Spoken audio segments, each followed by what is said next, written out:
বাংলাদেশ ইসলামী ছাত্র শিবিরের সাবেক কেন্দ্রীয় সভাপতি, জামাত ইসলামীর সাবেক নায়েবে আমির, যদিও জামাত ইসলামের সাবেক প্রচার সম্পাদক হিসেবে যিনি বাংলাদেশে বিশেষ পরিচিতি পেয়েছেন এবং তার একটা নেম অ্যান্ড ফেম ছিল, সংগ্রামের সোনার বাংলার ভারপ্রাপ্ত সম্পাদক হিসেবেও দায়িত্ব পালন করেছেন এবং জামাত ইসলামীর নেতাদের মধ্যে যারা গুণী, পড়াশোনা জানা, তাদের মধ্যে একজন, যাকে মানুষ অধ্যাপক বলে থাকে, যদিও ওই অর্থে তিনি অধ্যাপক নন, জনাব তাসনিম আলম। আমরা তাকে চিনেছি জামাতের প্রচার সম্পাদক হিসেবে।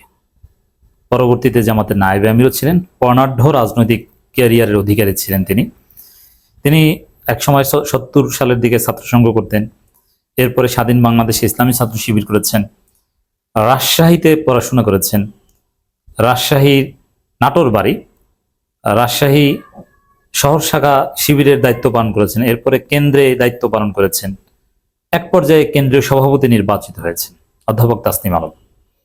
এবং ইন্টারেস্টিং বিষয়, অধ্যাপক তাসনিম আলমের সেক্রেটারি ছিলেন বর্তমান জামাত ইসলামীর হেভিওয়েট নেতা এবং সংসদীয় উপনেতা জনাব ডাক্তার সৈয়দ আব্দুল্লাহ মোহাম্মদ তাহের, এবং যিনি শিবিরের সাবেক সভাপতিদের মধ্যে অত্যন্ত মেধাবী এবং গুণী চাদ্রেল সভাপতি ছিলেন ডাক্তার সৈয়দ আব্দুল্লাহ মোহাম্মদ তাহের। এমনকি বর্তমান আমিরে জামাত, যিনি শিবিরের কেন্দ্রীয় নেতা ছিলেন না, রাজশাহীর নেতা ছিলেন, সিলেটের নেতা ছিলেন, সিলেট মহানগরী সভাপতি ছিলেন সম্ভবত ডাক্তার শফিকুর রহমান। এই ডাক্তার শফিকুর রহমান কিংবা ডাক্তার তাহের, এরা সবাই অধ্যাপক তাসনিম আলমের অধীনে শিবিরের রাজনীতি করতেন, কমপক্ষে 2 বছর সিনিয়র ছিলেন। দর্শক, সেই অধ্যাপক তাসনিম আলম নিয়ে হঠাৎ করে জামাত শিবিরের নেটিজেনদের মধ্যে সন্দেহ সংশয় ছড়িয়ে পড়েছে যে ব্যাপারটা কি।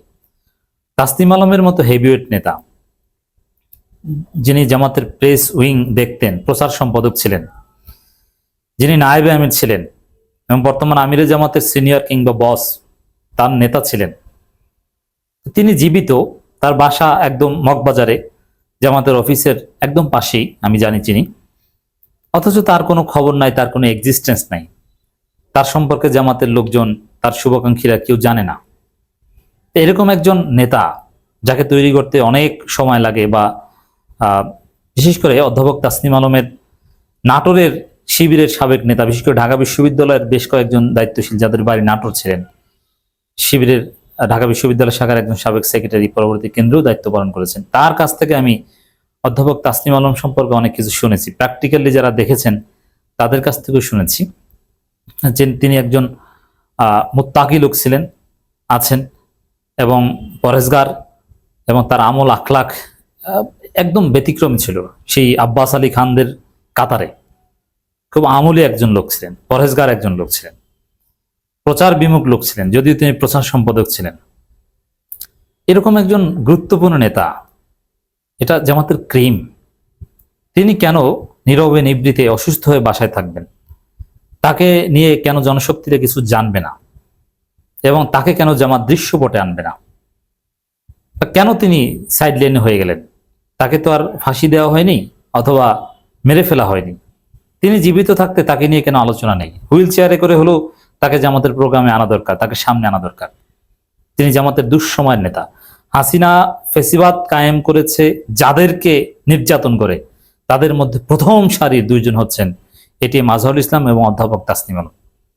এটিএম আজহারুল ইসলাম এখন সংসদ সদস্য, তিনি দৃশ্যপটে আছেন, কিন্তু তাসনিম আলম সেম একই সাথে মার খেয়েছেন এবং ভয়ানকভাবে নির্যাতিত হয়েছে। আমাদের মনে আছে, আমরা তখন ঢাকা বিশ্ববিদ্যালয়ে পড়তাম, ডান্ডা বেরি করিয়ে তাকে আদালতে উঠানো হয়েছে, মারাত্মকভাবে নির্যাতন করা হয়েছে, আমরা সাক্ষী। দর্শক, সেই তাসনিম আলম কেন দৃশ্যপটে থাকবে না?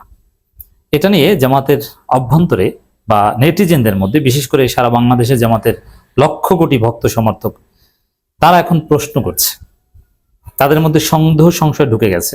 বিশেষ করে সন্দেহটা হচ্ছে এরকম যে ব্যাপারটা কি, জামাত ইসলামীর রাজনীতিতে এরকম ঘটনা ঘটে, এটা যে কোনো দলের রাজনীতি ঘটে, এটা স্বাভাবিক এবং এটা ভুল নয়, এটা হওয়া উচিত।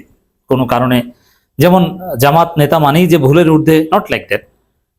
জামাতের কেন্দ্রীয় নেতা হলেও তিনি শাস্তির মুখোমুখি হতে পারেন, অথবা তিনি অসাংগঠনিক কোনো কাজে জড়িয়ে পড়লে তাকে সংগঠন সাইডলাইনে পাঠিয়ে দিতে পারে, বহিষ্কার করতে পারে।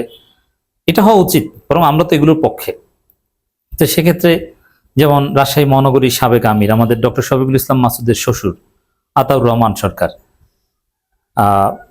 নামটা এরকম হবে, কাছাকাছি নাম। তিনি কিন্তু নায়েবে আমির ছিলেন জামাতের, কিন্তু এক পর্যায়ে তিনি মৃত্যুবরণ করেছেন, মুক্তিযোদ্ধা ছিলেন।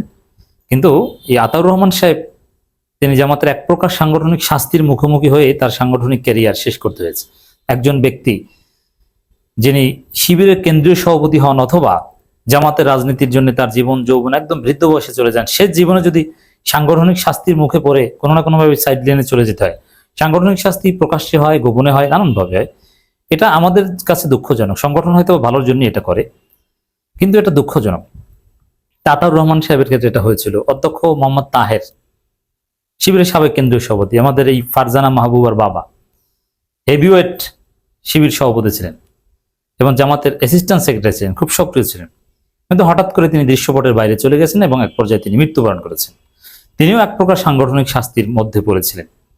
কেন, কার দোষ কি, এই আলোচনায় যাচ্ছেন, এটা ভিন্ন আলাপ। এবং এখনো আছেন শিবিরের সাবেক কেন্দ্রীয় সভাপতি, সেক্রেটারি, এদের মধ্যে বেশ কয়েকজন আছেন সাংগঠনিক এক প্রকার অঘোষিত শাস্তির ফলে তারা কোণঠাসা। ডাক্তার আব্দুল্লাহ আল মামুন আছেন, তার সময় শিশির মনির কিন্তু এখন দৃশ্যপটে এসেছেন। শিশির মনির এক সময় কোণঠাসা ছিলেন, শিশির মনির এক সময় নিষিদ্ধ ছিলেন জামাতের মধ্যে।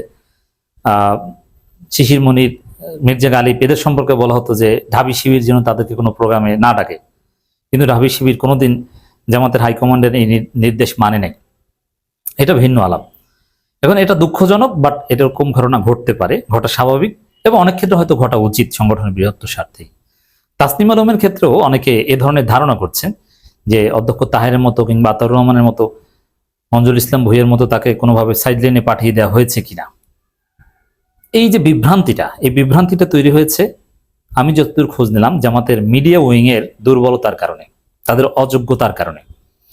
কারণ আমি যতটুকু জানতে পেরেছি, তাসনিম আলম সাহেবের, হ্যাঁ তিনি ক্রিয়েটিভ লোক ছিলেন, কামরুজ্জামানের মতো সৃজনশীল লোক ছিলেন, এক্ষেত্রে তার অনেক সুন্দর সুন্দর প্রস্তাবনা ছিল, এক্ষেত্রে কিছুটা দূরত্ব সংগঠনের সাথে, এটা অনেক ক্ষেত্রে হয়। ডাক্তার সৈয়দ আব্দুল্লাহ মোহাম্মদ তাহেরের সাথেও তো হয়েছিল, তার তো রোকনিয়াতও স্থগিত হয়েছিল, কিন্তু তিনি তো এখন জামাতের দ্বিতীয় প্রভাবশালী নেতা, এটা কোনো ব্যাপার না।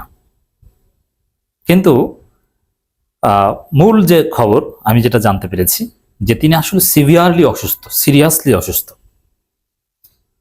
ফ্যাসিবাদী সরকার হাসিনা তাকে এতটাই নির্যাতন করেছে যে তিনি ঠিক মতো চলাফেরা করতে পারছেন না, সাংগঠনিক দায়িত্ব পালন করার মতো, দৃশ্যপটে আসার মতো অবস্থায় তিনি নেই।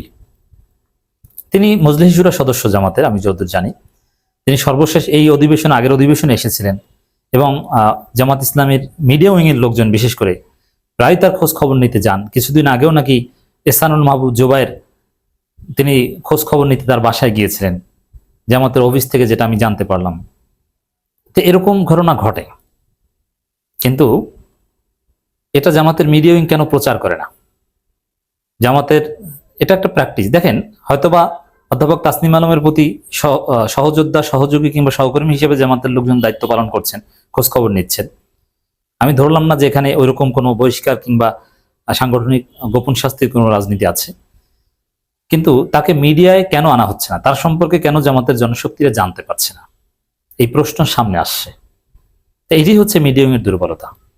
এই জন্য আমরা দেখতে চাই যে তাসনিম আলম অসুস্থ মানুষ, তার জন্য আমরা সবাই দোয়া করতে চাই, সবাই দেখুক, জানুক, তার অসুস্থতার ছবি প্রচার করা হোক, যদিও তিনি প্রচার বিমুখ, অথবা তার সুস্থতা কামনায় জামাত মাঝে মাঝে ফেসবুকে পোস্ট দিক।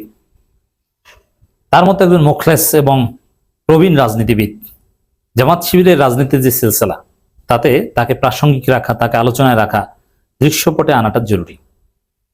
যেহেতু অনেক অ্যাক্টিভিস্ট, অনেক লেখক এই প্রশ্ন তুলছেন, আমরাও জামাতের মিডিয়া উইংকে বলতে চাই, আপনারা ভুজুং বাজুং ব্যাখ্যা না দিয়ে, বিভ্রান্তি সৃষ্টি না করে তার সম্পর্কে জাতিকে জানান। আমরা সবাই দোয়া করি।